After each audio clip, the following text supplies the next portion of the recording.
it's funny, right? Like you see so many people out there reading English articles, binge Yeah. watching all those shows, even understanding those like complex podcasts. Uh-huh. But then you ask them to like speak, Yeah. they totally freeze up. Like they just clam up. It's a thing. It is. It is. And we're going to deep dive into exactly that. Like, how can we speak English confidently? How do we get over that fear? The hurdle, Yeah, right? exactly. And luckily, we've got some really insightful research that we're going to be kind of using to guide us on this journey today. So, hopefully by the end of this, you guys will have some tools. Some tips and tricks. Exactly. Exactly. To feel more confident when you were speaking. It often comes down to this difference between passive understanding and active production. You can understand it, but can you actually speak it? Okay, so break that down for me. What do you mean? Okay, so let's imagine you're listening to a piano concerto. Okay. Beautiful music. Beautiful. You can totally get the melody. You feel the rhythm. You get those emotions right that it evokes. But does that mean you can sit down at the piano and play it yourself? I see what you're saying. So I can understand what I'm hearing, Yeah, but to actually speak it, that's a whole different skill set. totally. It's like training those muscles in your brain like you're working out, Oh, okay. those language muscles. And just like any muscle, you've got to exercise it. Okay. So how do we start exercising those muscles? Well, first we got to break free from this translation trap. So, so many learners, what they do is they translate everything in their heads before speaking, Oh, yeah. but that really slows you down. And then your English just doesn't sound natural. Go with that all the time. It's super common. It's like you've got this like mental translator just constantly working in the background. All the time. Yeah. Instead, what we want to do is we want to help you shift your mindset and start thinking in English. Thinking in English, I mean, that sounds pretty daunting, to be honest. Where do I even start? I know it might sound like a lot, but I promise you it's totally doable. Okay. One really effective way is to create an immersive environment for yourself. Okay. Even if you don't live in an English-speaking country, surround yourself with it. So like, like English everywhere? Pretty much make English a constant in your life. Listen to music, podcasts, watch movies, shows, try reading books, articles, anything. You can even change your phone settings Okay. to English, your computer too. It's all about making English a natural part of your routine. So like I'm just doing my daily thing, but it's all in English. Right, exactly. And what this does is it exposes you to the language constantly. Yeah. And that gradually trains your brain to think in English, so you won't have to translate as much. And I imagine the more I do that, the more natural it becomes. Absolutely. Now, another thing that people often struggle with is the fear of making mistakes. Oh, that's a big one. That's a real fear. For sure. And it's so understandable. But you got to remember, making mistakes is normal Even for like native speakers. all the time. Even native speakers mess up grammar, pronounce words wrong. Yeah. Sometimes they just can't find the right word. It's just part of communicating, Yeah. But I think we forget that when we're so focused on trying to be perfect. Exactly. And you know what? That fear, it can stop you from actually speaking. Totally. Because you want to swim so far, but you're too scared to jump in the pool. So how do we jump in the pool and not be scared? So one way is to change how you think about mistakes. See them as opportunities to learn and grow, not failures. Okay, so embrace those mistakes. Totally. Every mistake is a chance to learn something new. And one of the best ways to do that is through shadowing. Shadowing. Okay, what's that? So basically, you listen to a native speaker. Okay. It could be someone on a podcast, in a movie, or even like a TED Talk. Uh-huh. And you try to repeat what they're saying almost at the same time, like immediately after. Like Okay. you're their shadow, you're Mhm. mimicking their pronunciation, intonation, rhythm, pacing, everything. That sounds kind of fun. So if I'm listening to my favorite podcast, I can just try to talk along with them. Exactly. And it's such a fun way to practice because you're immersing yourself in that natural flow of English. Okay, cool. Are there any like tips to make shadowing even better? Absolutely. First, start small. You don't have to shadow a whole movie at once. Just pick a short scene, a minute or two, something like that. Baby steps. Exactly. And then gradually increase as you get more comfortable. Okay. The other thing is pay attention to details. Okay, what kind of details? How the speaker pronounces certain words, where they place the stress, how their tone changes during the sentence.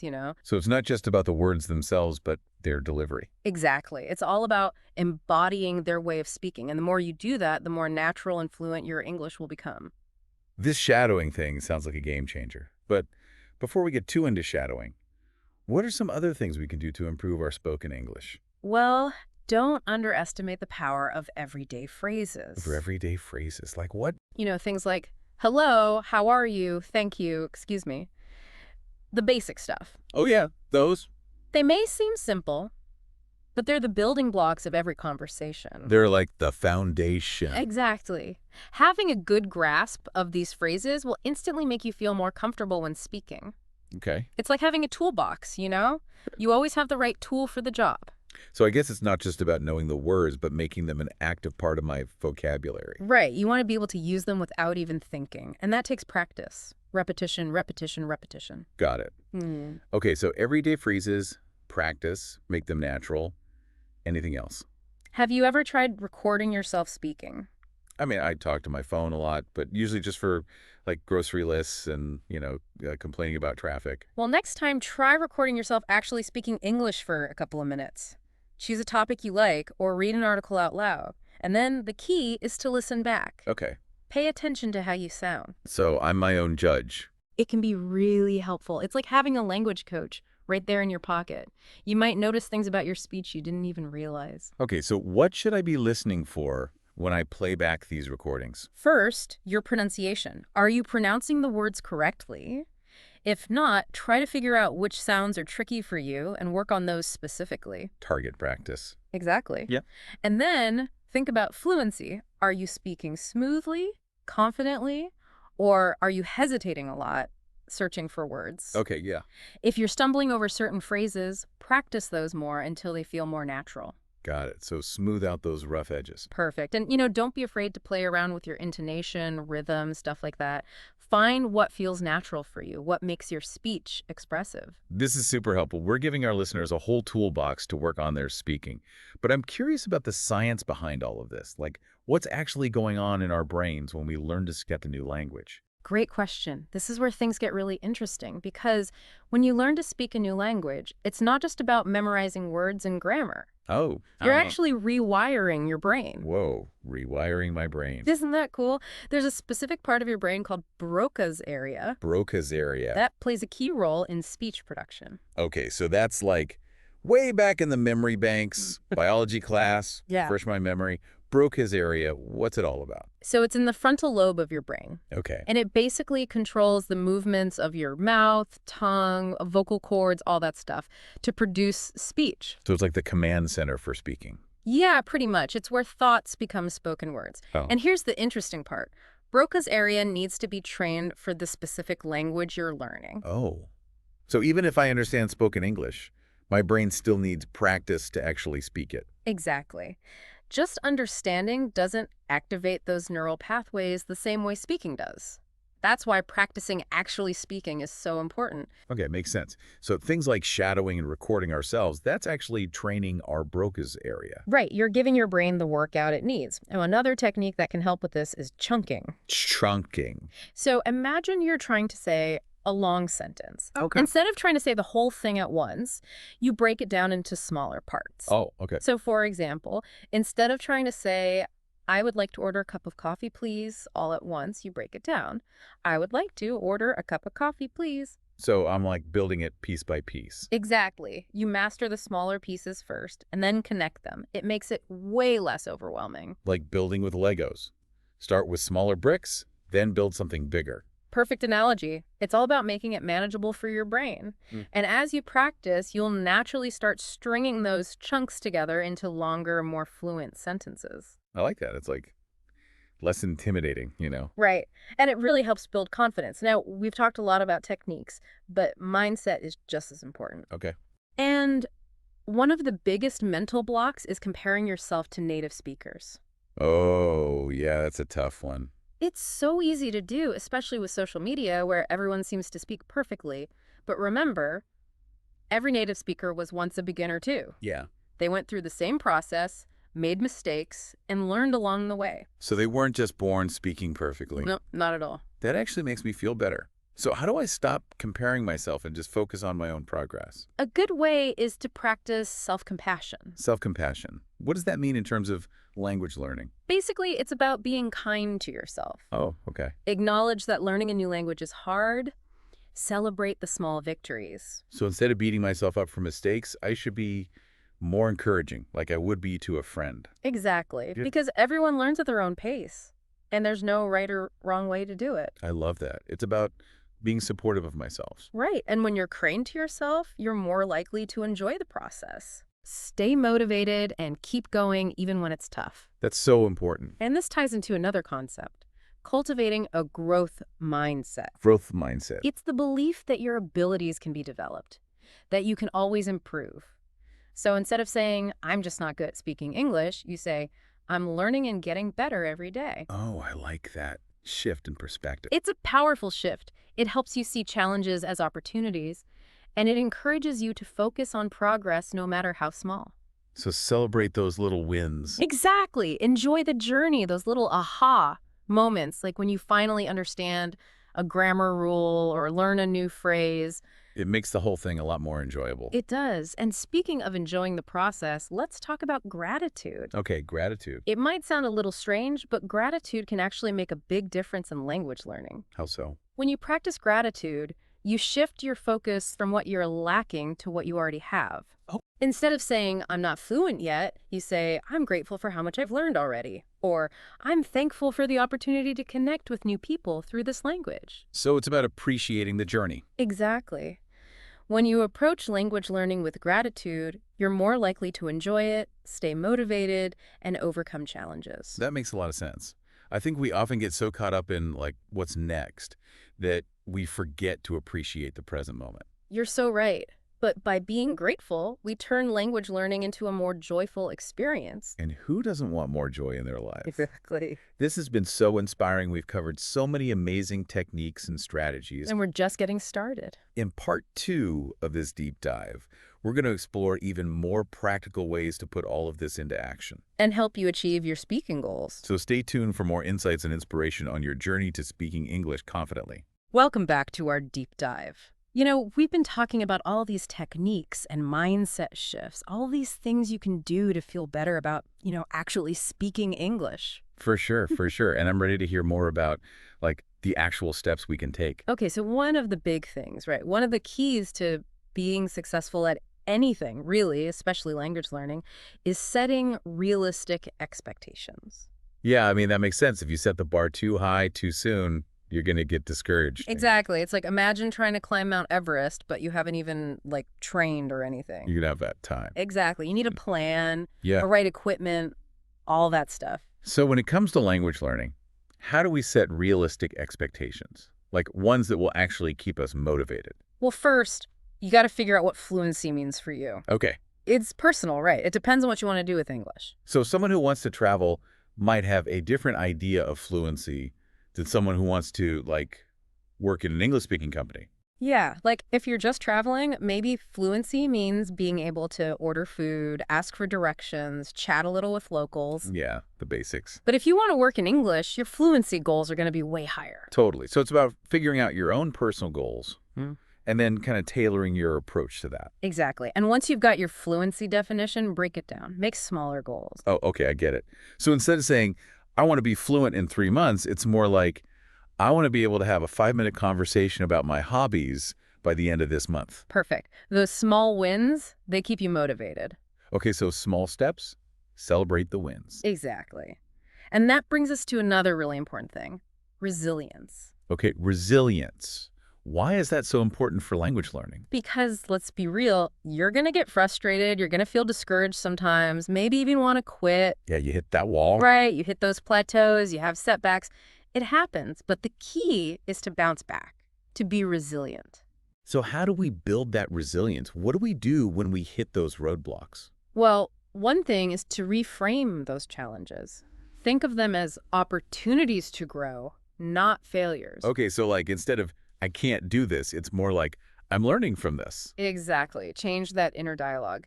And another thing, connect with other learners. Yeah. Share your struggles, your successes. So find a community. Exactly. Because it helps to know you're not alone. You've got people going through the same thing. It's like having a support system. Exactly. Yeah. And there are so many resources out there to help you too, right? online communities, language exchange apps, even local classes and conversation groups. Don't be afraid to use them. Okay, so build that support network. Use those resources. Exactly. Now, we talked about practicing alone, but what about actually using English in the real world? How do we bridge that gap? Yeah, that's a good point. I can practice all I want at home, but how do I actually use it with other people? Well, one way is to create opportunities for real conversations. Okay, but how? Think about your hobbies, your interests. Okay.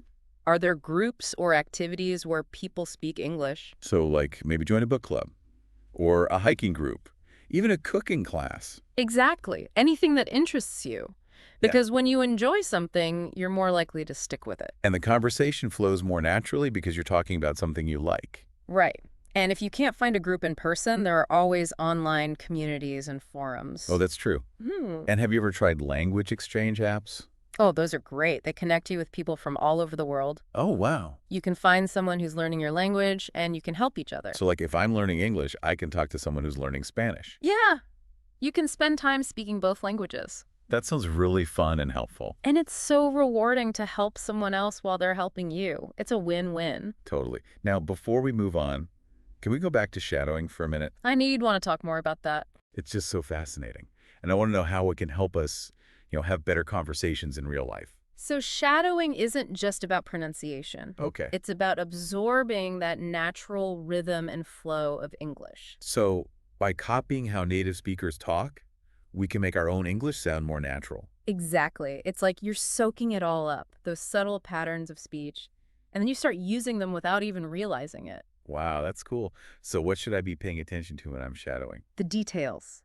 Notice when they pause, how they stress certain words, how their voice goes up and down. So really try to get into their head how they're speaking. Exactly. Yeah, The more you focus on those details, the more authentic your English will sound. I'm going to be shadowing everyone now. So it's such a good way to practice. I think so too. And remember, you don't have to start big. Pick a short audio clip, a dialogue, and work your way up. Okay, baby steps. Got it. Yeah. And then we can even record ourselves while we're shadowing, right? They hear how we sound. Exactly. That's like having a personal coach right there. Super helpful. Now, one last thing before we move on to a final part. Yeah. You mentioned gratitude earlier. How can being grateful actually help us learn English? It might seem a little odd, but gratitude is powerful. Okay. When you're grateful, you stop focusing on what you don't have, and you start appreciating what you do have. Oh, I get it. So instead of, I'm not fluent yet, it's, I'm so grateful for how much I've learned, or I'm thankful I can connect with people from different cultures. That we shift our perspective to the positive. Yeah, we focus on the good stuff. And that makes the whole learning process more enjoyable. Makes sense. I think sometimes we forget to celebrate the little things. We do. But when you're grateful, language learning becomes less of a chore and more of a joy. And that joy can keep us motivated, right? Absolutely. It helps you push through those tough times. This has been such a great conversation. It really has. We've talked about so many amazing things, from techniques to mindset, even gratitude. We've barely scratched the surface. In our final part, we'll wrap things up and give you some concrete actions you can take. To keep those English muscles strong. All right, so we're back for the final part of our deep dive into speaking English confidently. We've been through a lot, haven't we? We have, from practical tips to like the whole mindset thing, even how our brains work. It's been pretty fascinating. It has, and I hope our listeners are feeling, ready to take their English to the next level. I hope so too. But before we wrap things up, maybe we can give everyone like one key takeaway, something they can really remember and use. Okay, yeah. What's the one thing you want people to walk away with today? If I could give one piece of advice, it would be start speaking today. Don't wait. Just start. I like that. Simple but powerful. Right. Don't wait for that perfect moment. Don't wait till you feel completely ready. Just dive in. Just go for it. Exactly. Even if it's just a few words, a couple of phrases, the more you do it, the better you'll get. It's about taking action, right? Yeah. Building that momentum. Totally. And remember, all those techniques we talked about, shadowing, those everyday phrases, recording yourself, pick one and just do it, even for a few minutes each day. Make it a habit. Exactly. Because even small actions, if you do them consistently, they'll add up. Like, you don't go to the gym once and suddenly have six-pack abs. True. It takes time and effort. Language learning is a journey. There will be good days and bad days. Ups and downs. But the important thing is to keep going. And don't be afraid to ask for help. Yeah, we talked about community, right? Having a support system. It's so important because you're not alone in this. There are tons of people out there learning just like you, and there are resources to help you every step of the way. Don't be afraid to use them. Right. Now remember, everyone learns differently. What works for one person might not work for another. So there's no, like, magic formula. Nope. It's all about figuring out what works for you. Experiment, have fun with it, and don't be afraid to try different things. So be yourself. Find your own way. Exactly. And remember what we talked about with gratitude. Appreciate your progress, no matter how small. Celebrate your wins, and most importantly, enjoy the process. Yeah, it's not just about the destination, right? It's about the whole journey. Exactly. Make it fun. Well, this deep dive has been a blast. I feel like we've learned so much about how to speak English confidently. I agree. It's been a great conversation. And I really hope our listeners are feeling inspired and empowered to get out there and start speaking. I hope so too. You know, you have the power to achieve your goals. You just got to believe in yourself. That's such a great message. So go out there and speak. Don't be afraid to make mistakes. Keep practicing. Celebrate your progress. And enjoy the ride. That's all for this deep dive. Happy learning, everyone. Until next time.